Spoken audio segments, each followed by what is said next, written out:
Hi friends, welcome back to my channel. இந்த வீடியோவில் ஈஸியாக வெஜிடபிள் சூப் எப்படி செய்யலாங்கிறத பற்றி பார்க்கலாம். அதுக்கு தேவையான காய்கறிகள் சௌசௌ, தக்காளி, முருங்கைக்காய், பீன்ஸ்காய், கேரட், சின்ன வெங்காயம், பூண்டு, பீட்ரூட், கொத்தமல்லி இலை.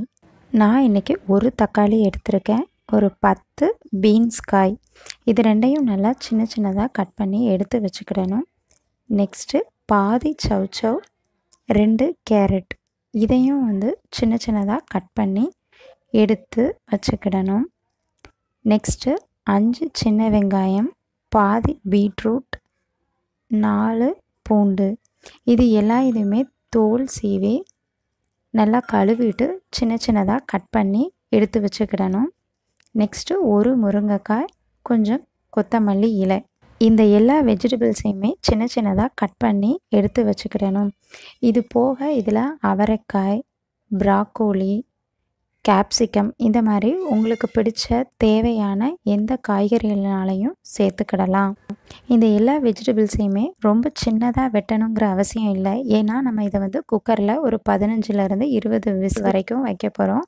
அதனால் அது நல்லா வெந்து குழஞ்சிரும். இப்போது இந்த கட் பண்ண வெஜிடபிள்ஸ் எல்லாத்தையுமே ஒரு குக்கரில் சேர்த்து அதில் 1 லிட்டர் தண்ணி ஊற்றணும்.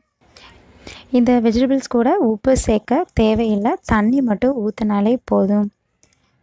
இதை மூடி ஸ்டவ்வில் ஆன் பண்ணி 15லேருந்து 20 விசில் வரைக்கும் நல்லா அடிக்க விடணும். அப்போ தான் இந்த வெஜிடபிள்ஸ் எல்லாமே நல்லா குழைவாக வெந்து வரும்.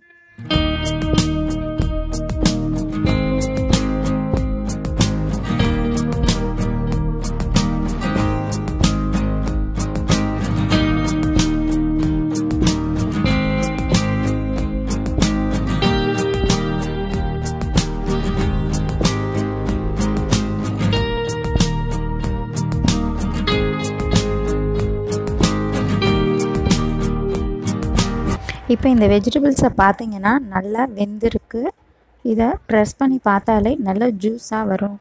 இப்போ இன்னொரு பாத்திரத்தில் கொத்தமல்லி இலையை கட் பண்ணி போட்டுட்டு அதில் இந்த சூப்பை ஃபில்டர் பண்ணி எடுக்கணும். இந்த காய்கறிகள் குழஞ்சி இருக்கிறதுனால அதை மேஷ் பண்ணால் இன்னும் நிறைய ஜூஸ் இறங்கும்.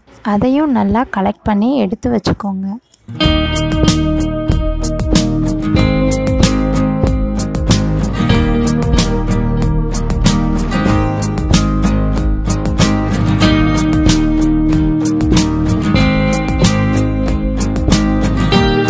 சூப்பில் உங்களுக்கு தேவையான அளவு உப்பு, மிளகு, சீரகத்தூள், இது ரெண்டையும் போட்டு நல்லா கலந்து எடுத்து வச்சுக்கோங்க.